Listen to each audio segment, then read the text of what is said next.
Welcome to my TLC Lastest Update channel. She stood there, smiling silently for years, thinking her loyalty would pay off. But what if that very loyalty ended up costing her everything? Season 20 of Sister Wives kicks things off in a way no one saw coming. It's not just another fight or another marriage falling apart, but a seriously unsettling question that's got the fans all stirred up. Did Kody and Robyn take Meri Brown's money? This isn't just some rumor or fan theory. Viewers are starting to see a pattern. Meri Brown was more than just Kody's wife for decades. She was the family's breadwinner. Before the fame and the TV show, before the big houses, Meri was there, helping build what she believed would last. She put in her time, energy, and most importantly, her money, into a future she thought they all shared. But as season 20 plays out, it becomes clear that Meri's sacrifices didn't bring her any security. It's a real gut punch. Meri was Kody Brown's first wife. That meant something, not just emotionally, but legally. For years, she was the only wife with any legal rights, the one whose name was on all the documents and property. She thought that gave her some protection.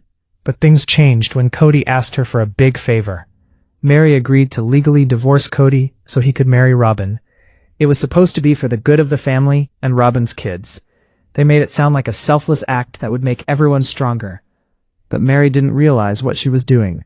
She was giving up her only legal safety net. After that, Meri wasn't his legal wife anymore, but she kept acting like one. She stayed loyal and kept putting money into the family. That's where the trouble starts. As season 20 goes on, the distance between Meri and Kody is impossible to miss. They've been distant for years, and Kody admits he's not interested in her romantically. Their marriage is basically just a title. But Meri kept putting money in. She made money from the show and her own business, and she kept talking about finances with the family. She trusted that her money was being used fairly for their shared goals and property. But viewers started to see something wrong. Meri kept giving, but she wasn't getting anything back. No love, no clear ownership, no financial safety. Instead, everything seemed to be going Robyn's way. As Meri's role got smaller, Robyn's grew. Robyn became the legal wife. Her kids were legally Kody's. Her house was the biggest and fanciest. Her life was secure, even as the rest of the family was falling apart. And here's what fans can't stop talking about. A lot of that security was built after Meri's divorce, while she was still paying into the family. Think about it. Meri helped pay for a system that didn't legally include her anymore. She put money into land where it wasn't clear who owned what. She trusted promises instead of legal papers. In any other situation, that would be seen as crazy. But in the Brown family, it was called faith.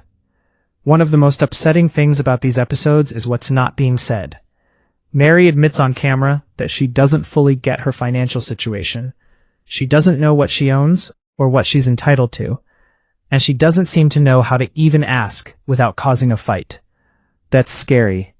When someone puts in money without clear agreements, it makes it easy for them to lose out. And fans started asking, why wasn't Meri protected legally? Why did Kody control the money while ignoring her feelings? Why was Robyn protected while Meri was left in the dark? These questions aren't accusations. They're pointing out the risks. Meri believed in the family and in her history with Kody. But season 20 shows us something tough. Loyalty without limits can be a weakness. Meri stayed when she wasn't wanted. She gave when she wasn't valued. She trusted when her trust wasn't returned. And the longer she stayed quiet, the worse it got. That's why this question has to be asked, not in an emotional way, but in a practical way. Where did Meri's money go? Once viewers noticed the pattern, things changed. Scenes that seemed sad now seemed suspicious. Talk about land felt like dodging the question. Kody getting defensive about money felt telling. This wasn't just about a broken marriage. It was about power, control, and money going around without protection, with Meri standing alone in the middle of it all. Season 20 doesn't give us answers. Instead, it gives us something worse. Doubt. And once you start doubting things, you can never see the story the same way again. Because the audience isn't just asking, why did the family fall apart? They're asking something much more serious. Did Meri sacrifice everything and end up with nothing? And if that's the case, then this isn't just a family problem, it's a warning. For ages, Meri Brown was kind of the unsung hero, the one who kept things running, always supportive, but never asking for thanks, and giving her all, even when the love was gone. But around season 20, episodes 19 to 22, you see that Meri's not even trying to get affection anymore. That ship has sailed. Now, it's about trickier stuff, like money, loyalty, and what it costs to stay too long in a situation that isn't looking out for you. That's when you see Meri's story go from just being about heartbreak to being about real-world cash. Before the cameras even showed up, Meri was a hard worker. She wasn't just there for emotional support, she was bringing in money. Back when the Brown family was just starting out, every dollar counted, and Meri was key to keeping them afloat. When Sister Wives got big, the money came rolling in, but the way they handled it stayed the same. TLC paychecks weren't seen as personal money. And Meri was cool with that. She had faith in how things were run. Even when the other wives started doing their own thing, Meri kept putting money into the pot, whether it was from the show or from her own businesses, like LuLaRoe. She was one of the most reliable earners in the family. But being reliable didn't make her feel safe. And this is the part that really gets you. Meri kept contributing even after she and Kody were emotionally done. Kody was straight up saying he didn't want to be with her anymore. He kept his distance, in every way. Their marriage was just a title, really. But Meri didn't leave. Why? Because leaving meant giving up everything she helped create, with no promise of getting anything out of it. So she stayed. She worked, she paid, all while being treated like an outsider. That wasn't a partnership. That was just sticking it out. When Meri legally divorced Kody, so he could tie the knot with Robyn, she was told it was just for show, and that it had to be done for the sake of the family. She was told she'd still be a part of the family. But what she wasn't told, or maybe didn't fully get, was how much legal say she was giving up. That divorce meant she lost legal ownership perks, spousal protection, automatic rights to shared stuff, but she still had to pay her way.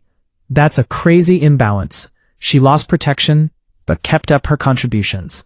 Robyn came into the family when money was already tight. She had debts, didn't make a lot, and had immediate needs. The family got around her, using shared money to get her on her feet. Meri helped foot the bill for that. Over the years, Robyn got into a better spot. She became the legal wife. Kody adopted her children. Her financial future looked bright. Meri's didn't. And that's when fans started to see how unfair it was. Meri's cash helped build the comfortable life Robyn had, but Meri was stuck with feeling unsure and alone.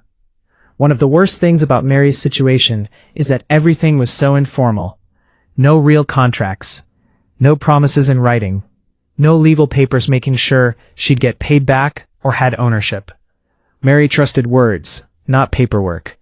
In a family that was all about faith, that trust made sense. Until it didn't. By season 20, Meri straight up says she has no idea where she stands financially. She doesn't know what part of the land is hers. She doesn't know what she'd get if she left. That feeling of not knowing isn't a mistake. It's because of years of things not being balanced. Here's the truth that season 20 makes super obvious. Meri put in money, but she never got to call the shots. Kody did. He decided where the money went.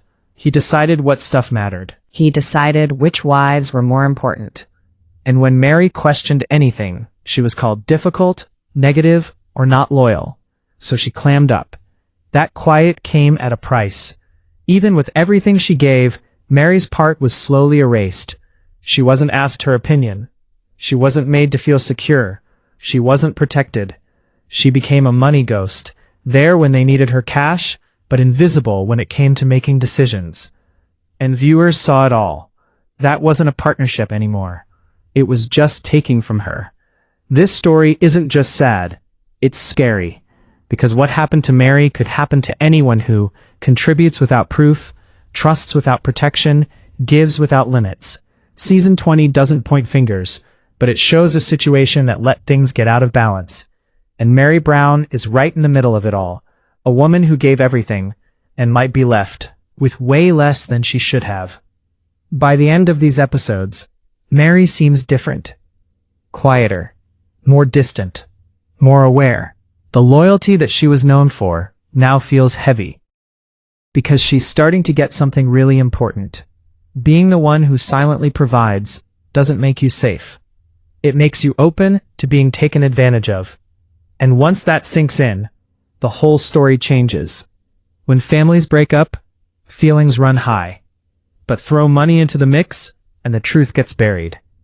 In Season 20, Episodes 19 through 22 of Sister Wives, you can see the damage. Relationships are ruined.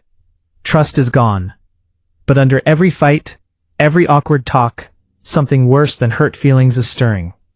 Control. In the Brown family, love died, but control stuck around.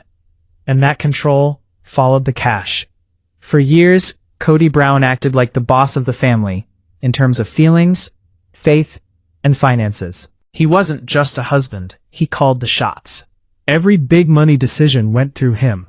Buying property, splitting up land, paying bills, planning ahead. On paper, it looked like things were together, but it created a risky setup. The wives brought in the money, but one man had the control, and that's a big deal. Coyote Pass shows this power problem. They sold this land as a dream, a future where the wives could build homes and stay together. Everyone chipped in. Everyone was promised a piece. But when they talked about who owned what, things got messy. Plots were never marked out.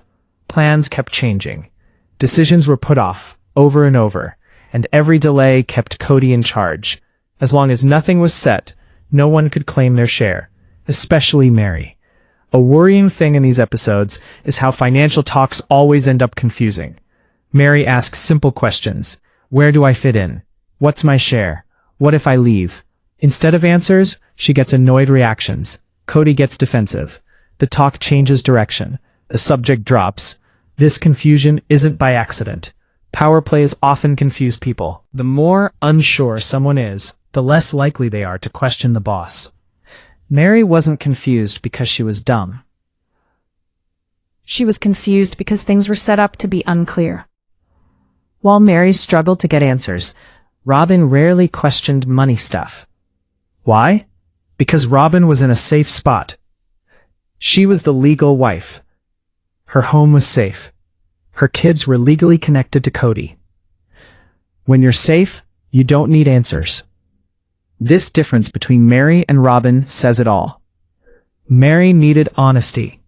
Robyn didn't. That shows who the system was helping. Meri put in money, but putting in money didn't mean she had a say. This is a key point that many viewers miss. You can pay for something, but still have no say in it. That seems to be what happened here. Meri helped pay for shared property, family costs, a future she thought she was part of. But when it was time to make choices, her voice didn't count as much.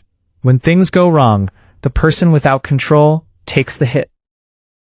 Fans noticed Kody's reaction when people asked questions about money. Instead of calming them, he got annoyed. Instead of explaining, he blamed people for being disloyal. Instead of being clear, he shut down the talk. Anger in money talks often means one thing. Losing control feels scary. When someone asks where the money went, it questions the boss. And the boss doesn't like that. This doesn't prove anyone did wrong, but it shows discomfort. And there's always a reason for discomfort. The Brown family ran on trust, not contracts. Trust can work until it doesn't. There were no clear deals saying who owned what, how money would be split, what would happen if someone left. It all ran on promises. That only works if power is shared. Here it wasn't. Meri was the most at risk financially. She wasn't legally married anymore. She had no kids tying her to Kody. She didn't have feelings to use as leverage, but she kept paying in. That's a dangerous spot to be in, money without power. And Season 20 shows that. Reality TV can hide a lot, but not everything. The awkward silences, the dodging of answers, the clear frustration. These moments show a family where control mattered more than fairness. Viewers started to realize this wasn't just a broken family. It was a money setup that favored some and hurt others. Season 20 doesn't tell us where every dollar went, but it does something strong. It makes us ask, who benefited from the confusion? Who was in charge when others were unsure? And who paid for trusting the system? The answers point one way. If you sleddies the money, you'll always find the power. Once Season 20, episodes 19 to 22 hit the air, something shifted. Not just with the Browns, but with us watching at home. We stopped seeing them with kind eyes. Now, it was all suspicion. As soon as the money stuff came out, every little thing Kody and Robyn said got super analyzed. And what fans saw? Shady. This was the breaking point, where family drama turned into a public scandal. For ages, Kody had everyone believing his version of things. Anytime there was trouble, he blamed it on people not listening, not being loyal, or breaking the rules. Lots of folks bought it. But Season 20 changed everything. Suddenly, Kody's anger wasn't passionate. It looked like he was covering something up. His being annoyed wasn't him being misunderstood. It looked like he was caught. They used to seem real, but now they just made you wonder. It's not that her feelings weren't real. It's that what actually happened told a different story. Whenever money came up, Kody clammed up. He cut people off. He changed the subject. He yelled. Instead of just explaining where the money went or why he made certain choices, he went on about loyalty and doing what he said. It worked for years, but now it just made him look guilty. Because viewers picked up on one big thing. Kody straight up never answered the questions. And if someone can't just explain simple money stuff, you start to wonder. It doesn't prove anything, but it plants a seed of doubt. And doubt is powerful. Anger as a cover. Kody's anger became his go-to move. When Meri was confused, he got annoyed. When they talked about who owned what, he brushed it off. When someone said he should be held responsible, he blew up. He used anger like a shield, not against enemies, but against people asking questions. And fans saw right through it. They'd seen it before. At work, in relationships, with families where someone's losing control. It's not just about the money. It's about losing the ability to tell his own story. While Kody got slammed, Robyn wasn't off the hook either. Was confused, emotional, and hurt by the family falling apart. She said she didn't get why everything went wrong. But viewers stopped paying attention to what Robyn said. They looked at what Robyn had.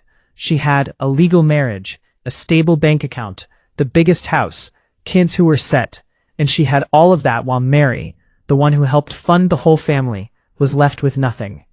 That's what made people angry. Robyn's fans said she didn't mean to do any harm, that she didn't ask for special treatment, that she was just trying to get by. But other fans had one thing to say. Look at what happened. What you meant to do doesn't change what actually happened. At the end of the day, Robyn wins. Kody's in charge. Meri's left wondering. That's what viewers saw, no matter what anyone meant to do. Social media lit up. The comments poured in. Meri was used for her money. Kody looked after Robyn at the expense of everyone else. This feels like he was playing with the finances. Viewers went through the episodes frame by frame. They played back old promises. And all of a sudden, Kody and Robyn weren't just reality stars. They were on trial in the court of public opinion. The Browns had been criticized before, but never like this. Because this time, it wasn't about personality clashes or relationship drama. It was about fairness, and people care more about fairness than they do about love. People can forgive being emotional. They have a hard time forgiving being taken advantage of. Old words came back to haunt them. Promises about everyone being equal. Claims that things were fair. Saying that every wife would be looked after. Now those words didn't match reality, and that messed with their credibility. If what you say doesn't line up with what people see, they stop trusting you. Maybe the worst thing for Robyn was what she didn't say. She never spoke up for Meri to get a clear picture of the money situation. She never demanded that things be transparent. She never questioned why things were so uneven. That silence felt like a choice, even if it wasn't, because staying quiet when things are unfair often looks like you're okay with it. Fans put years into watching this family. They bought into the idea of everyone sacrificing and succeeding together. But season 20 showed a hard truth. Not everyone sacrificed the same amount. Not everyone got the same rewards. And that stings. There's a point in these episodes where Kody goes from being someone you feel bad for to someone you blame. It's when he cares more about being in charge than caring about his family. When he ignores Meri's concerns instead of dealing with them. That's when viewers stop hoping they'll make up and start wanting him to be held responsible. Kody used to have authority because everyone was on the same page. Now, that's gone. Without trust, power becomes just bossing people around. And no one likes to see that on TV. Session 4 isn't about proving they're guilty. It's about showing them for who they are. It shows how power, which was never questioned, can be torn down when it's put in the light. And once that happens, you can't go back. By the end of episodes 19 to 22, Kody and Robyn aren't just characters on a show. They're symbols of things being unfair. And this story is getting hotter than ever. Because once the public starts asking questions, answers are coming, one way or another. Okay, here's the rewritten piece. This is where the story stops being about feelings and gets real. Because when love fades, promises break, and money gets messy, only one thing matters. Who's responsible? The latest episodes don't have court scenes or lawyers. No one's filing lawsuits. But they show something just as strong. They show how things can go wrong and lead to legal trouble. And when that happens, it's not just a personal issue anymore. It could be a legal one. For years, the Brown family acted like a business, but didn't act with any rules. Everyone put their money together. One person made all the calls. No one really owned anything on paper. They relied on promises instead of contracts. It worked fine as long as everyone was on the same side. But once the family started to split, things got risky. Here's what people are starting to realize. These kinds of casual money systems only work if everyone trusts each other. When that trust goes away, everything falls apart. Meri's in the toughest spot out of all the wives. She's not married now by law, doesn't have much support from her family, and things aren't clear for her. But she helped out with money for years, even after the divorce. That raises some serious questions. Not saying anyone did anything wrong, just questions. Like, did anyone keep track of what Meri gave? Did she know she wasn't getting ownership in return? Did anyone tell her what could happen down the road? These are the questions lawyers would ask. In court, your feelings don't matter. What matters are contracts, deeds, agreements, signatures.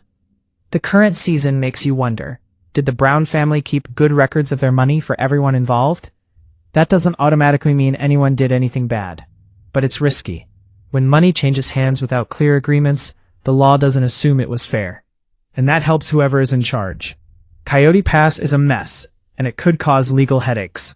Lots of people put money in, knows who owns what. The plans keep changing. Nothing's getting done quickly. If anyone wants to go to court for things to be clear, this land could cause many legal fights. Who paid what? Who owns each piece? Did what people put in match what they own? If they can't answer these questions, arguments will happen, and those arguments won't stay secret forever. People keep asking, if things are so unfair, why isn't anyone suing? It's not that simple. Suing isn't just about being right. It's about money, being in the right headspace, having to deal with everyone knowing about it, family drama. For someone like Meri, trying to clear things up in court would bring back bad memories, put her in the spotlight, and mean fighting with people she used to care about. That's a tough decision. Sometimes staying quiet isn't being weak. It's surviving. Makes this even harder. Reality TV contracts, checks from TLC, shared deals. If the family's money all came from one place, figuring out who gets what is even harder. That doesn't mean people aren't responsible. It just makes it harder to know who is. And when things are complex, that's how lawsuits start. If this ever went beyond the show, the first questions wouldn't be about feelings. They'd be about who controlled the money, who made the money decisions, who gained the most, who had the most to lose. You won't find those answers in the confessionals.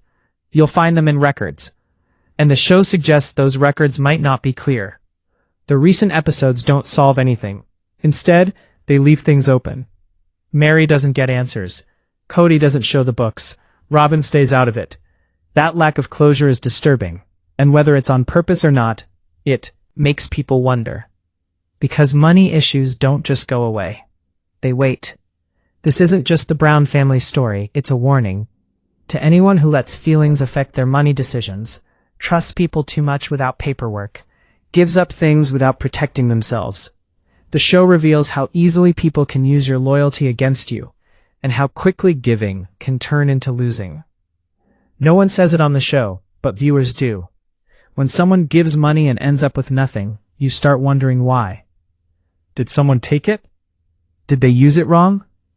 Or was it never protected? The truth is probably somewhere in the middle. And that gray area is the worst place to be. Here's the real shocker. The worst part isn't the chance of a court case. It's everyone knowing your business.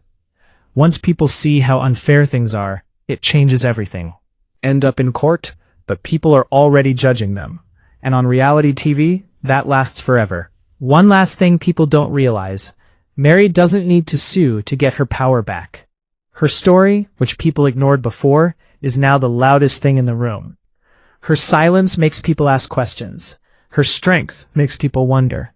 Her staying strong is proof, and sometimes that's more powerful than anything you could file in court. The season ends without answers, but it leaves us with one question that won't go away. Was Meri Brown treated fairly, or did people take advantage of her loyalty? Until that's answered, this story isn't done.